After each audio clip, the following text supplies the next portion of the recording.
My name is Darcelina, and I have worked with Stan for about 3 years now. I have 2 children, both of them boys. One is 10 and one is 8. So my household tends to be really wild right now, and I have animals too and a husband too. And so if you hear a dog barking, I will apologize ahead of time, or if you hear children yelling at each other, I will apologize ahead of time. It's just one of those things, right? We're all in this together. So this evening, our agenda, we're going to talk about why this workshop's important, average costs of college per year, ways to pay for college. We're going to talk about real life costs in college, how if you did have to do student loans, what that looks like for repayment, and then some tips for supporting your student.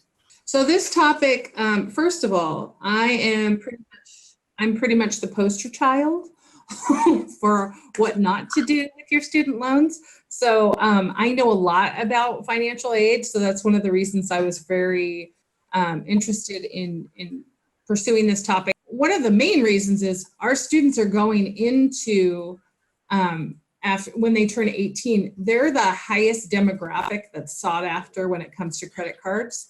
And so really teaching them how to handle credit card debt or any kind of debt, because it sets them to be more successful as they get older and they don't have to stress about debt.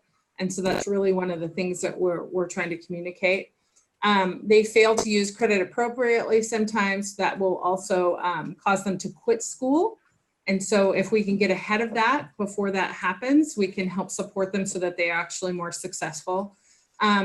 They don't create budgets usually, and so that's a really good way for them to get through that time frame is by creating a budget.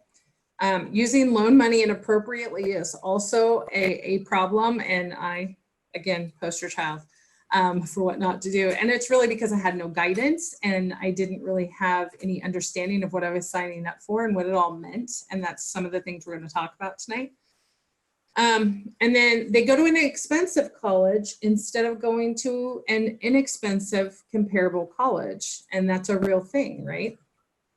So those are the top 5 things that students can do that can really impact them long-term, just in a very short amount of time after getting out of high school. So an AP class, you have to pass the class and then you have to take a test afterwards to prove that you've studied and done well in the class, and then you can use that towards college credits. AP classes, once you take that test score, you just have to send that information on to the college, but again, they can determine whether or not they're going to accept it.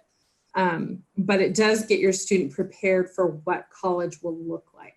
Okay, so the biggest thing that you can do for college, for preparing your student for college, is applying for the FAFSA.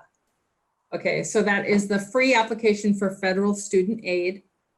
Every single October 1st, it goes live for you to be able to apply online, okay? And it is for the following school year. There are different ways to pay for college. There's scholarships, grants, and loans, okay? One of the best ways is scholarships, because scholarships are free money, really. All you need to do is apply. It's like, it's free money, so you should apply. There are several thousand different types of scholarship opportunities. We're going to talk a little bit more about scholarships here in a few minutes, but we're going to probably start with grants. But grants, you can only get grants when you apply for FAFSA, okay? Because that is how that money is triggered. And applying for the FAFSA will also give you access to work study, okay? And it will also give you access to student loans. So if your student is interested in going out of state for college, then this is the best tool. But attending out of state, this is a great tool for you to find several different types of scholarships and scholarship opportunities. And scholarships, when you really think about them, they're so vast. There's so many different kinds. I always like to say if it's a big store like Walmart or Target or any of those big chain stores, they're going to have scholarships. But then there's scholarships for things that are crazy, like the one down here listed at the bottom, based on height. And no joke, that is really true. Based on height, you can get $1,000 scholarship if you're over 6'7", I think it is, for a male. Okay, so it's crazy, the different types of scholarships. So you should start looking for scholarships, really start doing research between 10th and 11th grade. If you're past that point, that's still okay. It doesn't mean that you can't get any scholarships. It just means you might not get scholarships for this fall. It just really depends upon their cutoff time. It's a great little checklist that will tell you the things that you should have before applying for scholarship. But some of the things are pretty well known, one of them being a personal essay. So if your students in a 10th or 11th grade, having them starting on those personal essays is a really great opportunity for them to get them really well drafted. And then having help from like their English teachers or someone that they trust that's really good at writing, to give them feedback and to really work on those drafts to get them polished up. And then also you generally need a letter of recommendation from people that you might know or trust, like teachers, pastors, a boss, an uncle, something like that. So that you can have that letter of recommendation already in hand. It really does make a difference. And Gabrielle McCormick, I always like to tell this story when I talk about scholarships. She was a student, it was her 12th grade year, and she was a basketball player, and she was a fantastic basketball player. She had gotten a full ride to a college that she was very interested in attending. And it was the last game of the season, and she tore out her Achilles tendon last game. So she had to figure out what she was going to do because she no longer had a scholarship.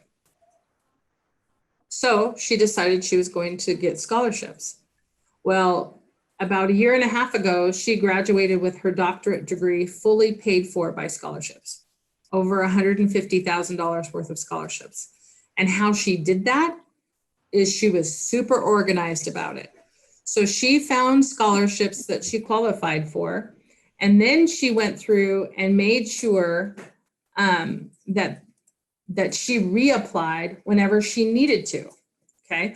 Because she made a tickler system. Some scholarships are a one-time thing. Some scholarships are based on merit. Some scholarships are based on need. So she had them all organized, and she had a tickler system for those ones that she could reapply for, okay? And so she would go through and reapply for them when she needed to, and she was able to pay for her college career that solely on scholarships, which is, to me, is just amazing. But it shows you that it can be done. So let's dig in a little bit. If you did your FAFSA and you didn't get grants, or maybe you did get grants, but it doesn't cover everything, what happens next? What happens next is student loans. So we used to have a student loan called the Perkins loan.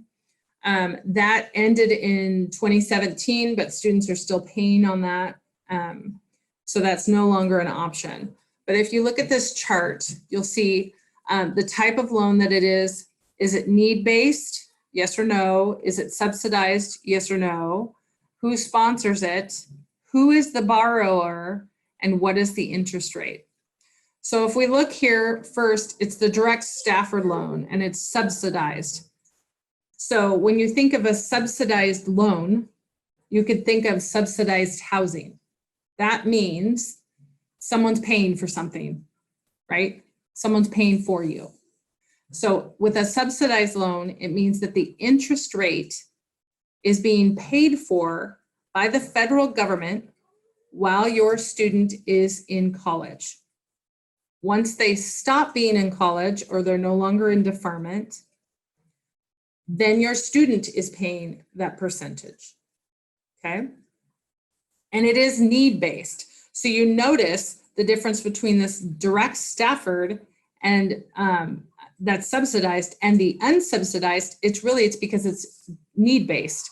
So students that are need-based, it will be a subsidized loan, and those that are not will be unsubsidized, okay? So during your college years, you get this little ticket.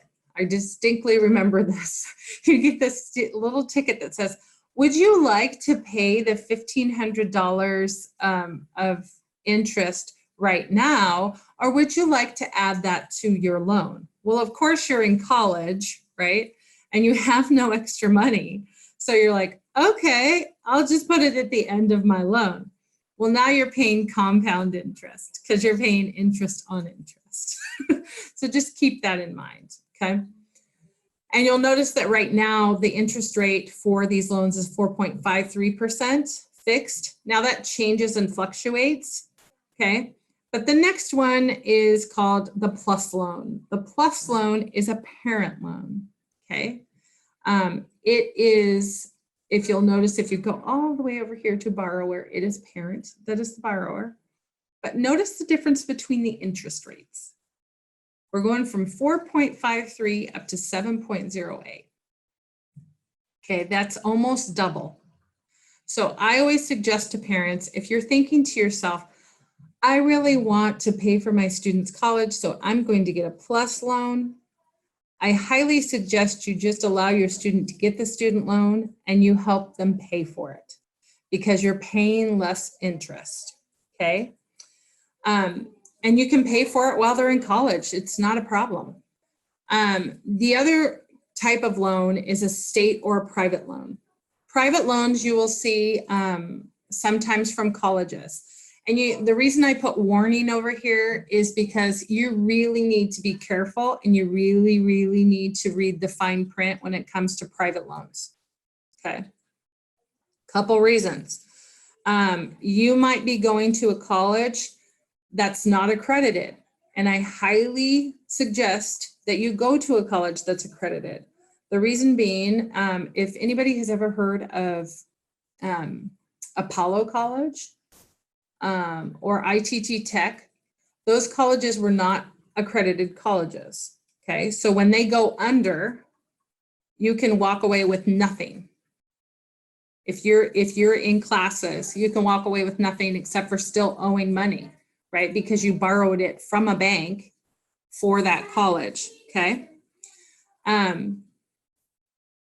So it's really important. Some private schools give student loans directly to their students, and that's okay. But again, it's really important that you check to make sure that it's an accredited college, okay? And sometimes student loans that are private loans can, like it says, usually the student with a cosigner here for the borrower. I like to use my husband as an example. He did a private loan for school and did not read the fine print, and that particular student loan cannot be consolidated. The interest rate is 29%, okay? So it's really important that you really read what you're signing up for when it comes to those types of loans. Okay, so that like I went to a private college for a little bit and I had a student loan from them and I can consolidate it. It's part of my federal loan package.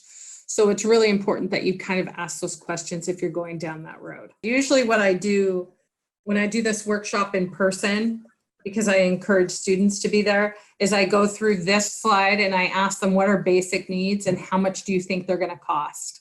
Because this is a really great opportunity for you as a parent to really help your kids understand how much money they're going to have and what they're going to have to pay for, right? And what supports you can have and all those things, right? So I go through this slide and then I ask them, how much do you think it's going to cost you per month?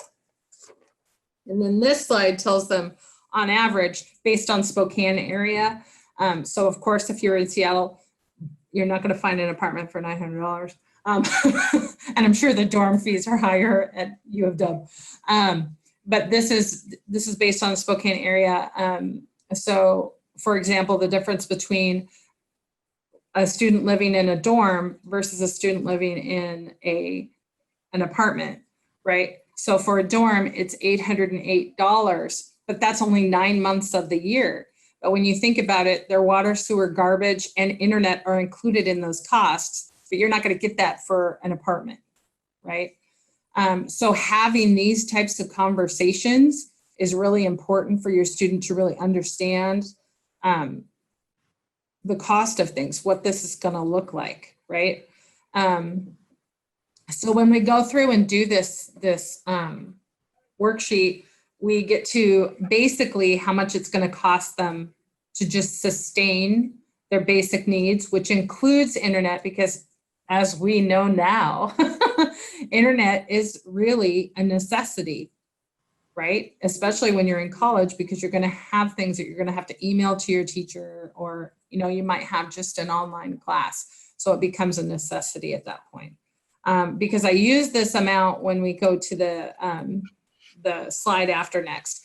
But this is really for you to make sure that you're having conversations with your student about what the expectations are, because you do not really want to increase the stress by not having this conversation before they go to the college that they're choosing to go to, right? Because they might have expectations of, oh, I'm going to use mom and dad's car, and I'm going to live with mom and dad, and I'm going to eat their food. And is that really reality though? Is that what you have decided? What are your expectations, right? So you as a family really coming together and talking about, these are the scenarios and these are the things that we're going to do. And this is what it's going to look like. Because I will guarantee that if you don't have these conversations, the expectation is already there in their heads and in your heads. And if you don't talk about it beforehand, it's really going to impact their college experience. Okay. So ways that you can help pay for basics. So it really depends upon your student. Your child. So if your child is a child that cannot do more than one thing at a time, then maybe it's not a good idea for them to have a part-time job. But I will say that it's actually a statistic that students that have a job that's less than 20 hours per week have a higher GPA. And the reason why is because it's human nature to think, I have all the time in the world to get this done, right? But if we have some time constraints, then we really already kick in and think, oh, I need to get this done. When am I going to do that? Because I have other things that are planned too, which would include working, right? So I always preface that with, your student though. So, if your student wouldn't be able to handle that, then maybe they shouldn't handle that. But work study is something that is an eligibility from the financial aid form. So when you get your student aid report, which is the SAR, it will tell you if you're awarded work study. And work study can be a blessing in disguise, because it can give you the opportunity as a student to work in different areas and to really kind of explore different things. So one of the things I know that we have all got one of these friends that went to college, wanted to become whatever it might be, let's say an HR manager. And then they got to their senior year of college and they were like, I hate HR, I hate it. Right? So whatever they were going for, they were like already almost to the finish line. And now they realize they don't like it. So with work study, you can go in and try to get a job in that field that you're trying to go into and try it out. If that's an opportunity based on where you're going to college.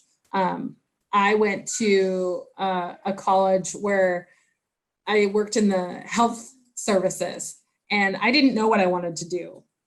And so I was like, oh, maybe I could be a nurse. And then when the nurse handed me a vial of blood and I felt it in my hand, I'm like, nope, can't be a nurse. this is not my calling, you know? So being able to try those things out, being able to go and shadow someone at their work, or being able to do like any sort of job where you can go in and try things out and see if you like it before you've gotten so far into that degree that you're going to have to retake a year and a half of school in order to change. You know, I just cringe when I think about that, because it's like, not only is it money loss, but it's also time loss, right? So anyway, so if yeah. Oh, sorry. There's a question that came in that said, generally, if you don't qualify for grants via FAFSA due to income, would the child be eligible for the work study option as well? So that's determined from that FAFSA. So you can't request to have work study, okay? Because the way that work study works, that sounds funny to say it that way, but work study is, let's say, for example, minimum wage is, we'll make it easy and round, $20 an hour, right? But for work study, they only have to pay you $10 an hour for that. The school does, but you get $20 worth of credit. So it knocks down how much you have to participate towards payment for college, but you don't get any money in your hand. Okay, does that make sense? Hope it makes sense. So you would only be getting work study if it's based on need. Okay. So part-time jobs off campus are also a really good idea. So if a student works just 15 hours at minimum wage, which currently in Washington State is $12 an hour, they'll get $780 per month gross, which can go towards those little things that they need or desire. But college as a whole, you know, you think to yourself, is it really worth it, right?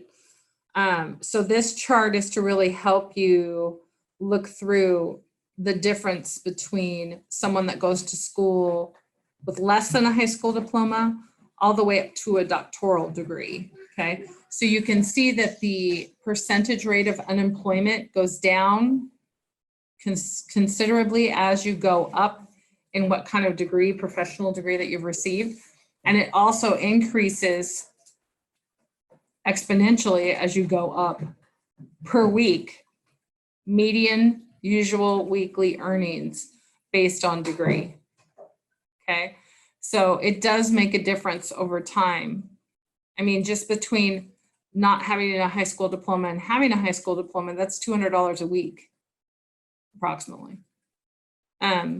So it just continues to go up. So it is beneficial. And of course, other than monetarily and having more access to or having less unemployment situations, college degrees also help students because it helps them with higher self-esteem. They're usually better at self-care and healthier. They really enjoy their job more. They have an established network. I know that even the individuals that I went to college with, that I still connect with them and still network with them. And then you get more opportunity for advancement because of those degrees. And we have a lot of people that start in a entry-level position, and in order for them to get into a higher level position, they actually have to finish college. So you can avoid that situation and just get that advanced opportunity out the get-go or at the get-go. Access to better benefits for them and their family, and better job security. So if we were to look at paying for college and having some student loans, so I tie in that project that we did just after the question and answer, where we talk about how much money it takes for you to sustain life and your basic needs. And I tie that into this. So if you didn't get any grants or scholarships and you went to community college for 2 years to get your AA, and then you transferred to Eastern,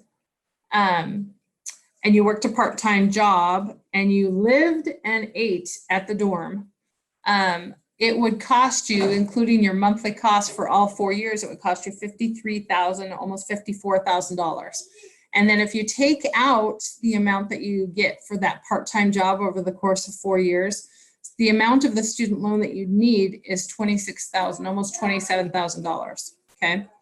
So based on your income being the minimum amount, or not minimum amount, your annual income being $59,000, which is the average for a bachelor's degree that you would receive annually, they're going to take or ask you to participate 10% of your income. Okay, that's the basic rate. So if you look at 10% of your income, that means that your payment is almost $500 a month, and it will take you 5 years and 2 months to pay it off. And the total interest you would pay is almost $3,300. Okay. But the average student loans that are going out the door right now are significantly higher. We have a lot of student debt. So if you were to pay for all of your college, all 4 years with student loans, it would look more like $46,000. And those monthly payments being the same rate because you're getting a bachelor's degree, right? But it's almost twice as long. And look at the difference for the interest rate. You're paying a huge amount of interest, okay? So this is based on interest rates of today as to how long it would take you to pay it off. And you can consolidate those loans. So after you graduate, each time you get student loans, it's like a new set of loans. And so when you graduate, you can consolidate those. But it's important for you to check to see if the interest rate is higher or lower than what you started with or the interest rates that you have. So it's really important for you to pay attention to those things. And I also always caution individuals, like if you get married, which is great, don't consolidate your student loans with your spouse's student loans. Not only in case, the marriage doesn't work out, but in case that spouse dies, you are now responsible for that debt. So it's very important that you don't do that. So let their student loans be their student loans and your student loans be your student loans. There's a great opportunity, which is actually federally, it's overseen federally, excuse me.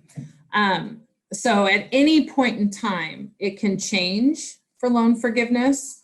I did this workshop one time this specific workshop, and I did have someone in the audience that said that they did have their loan forgiven, but that the federal government decided that they no longer wanted to do loan forgiveness for that. And she had just gotten the charge off, that it was completely taken care of for loan forgiveness. But then they turned around and said, we've decided we're no longer forgiving those loans, and she had to pay all of it back.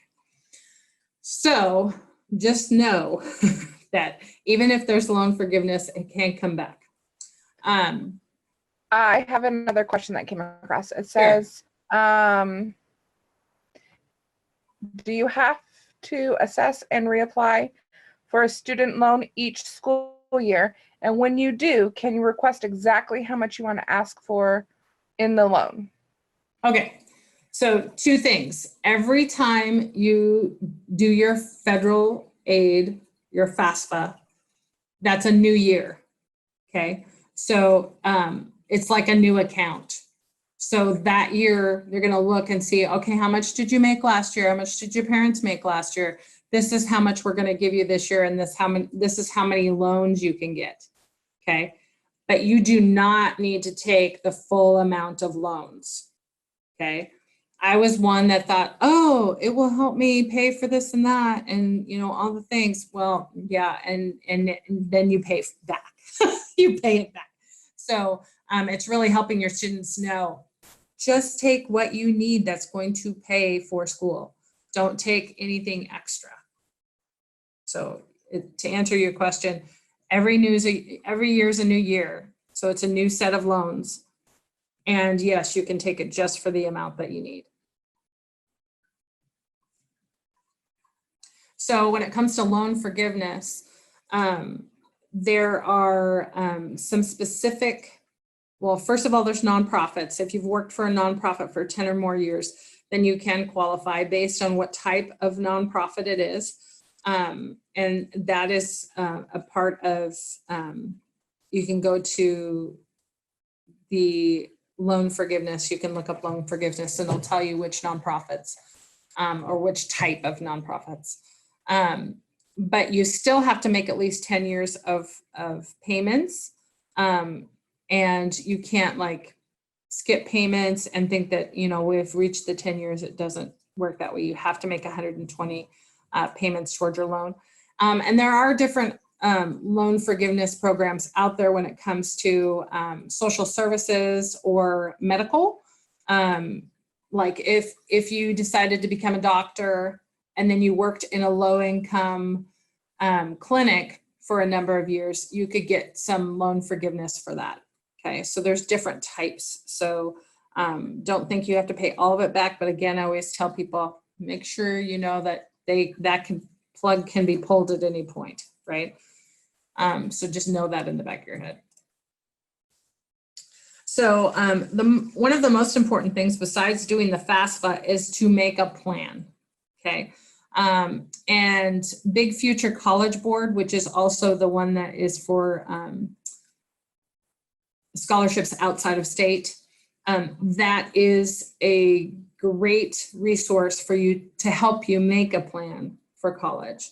And then I also like to kind of talk about the fact that, you know, talking to your student about what they want to get a degree in is really important. If they don't want to hear you in the fact that they shouldn't get a degree just in psychology because it sounds fun, that they should do some research. You know, after you get a psychology degree, how many jobs are there as an opportunity if it's just a bachelor's degree?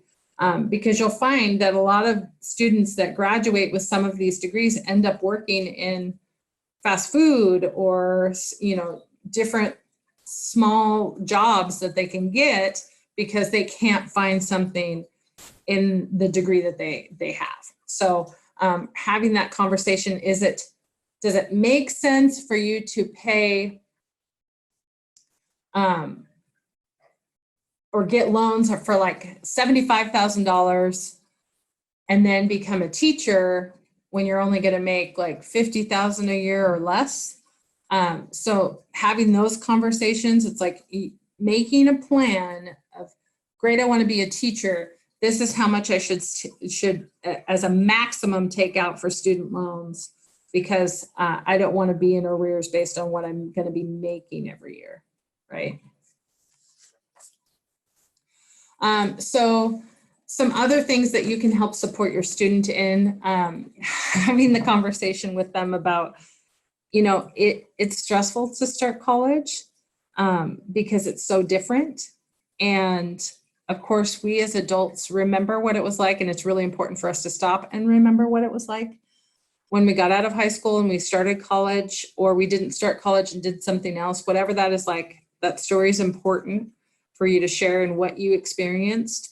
They, of course, will need to get their own experience, but let them know it's okay to feel overwhelmed, and for them to find supports around them, especially if they're living on campus or away from your home, to find some sort of support, because they've been in your house for years and now they're going out on their own and they don't feel like they have that support system anymore. So it's really important for them to find that. Finding places for them to study, because they're going to need it. Make sure that they're eating well, that they're doing good self-care. So having those conversations ahead of time before they go into college can really help them become more successful in their college career. And I really thank you and appreciate that you were able to come this evening. And I hope that this information was helpful and that you got some questions answered. And I hope you all are doing well and staying safe, and thank you so much.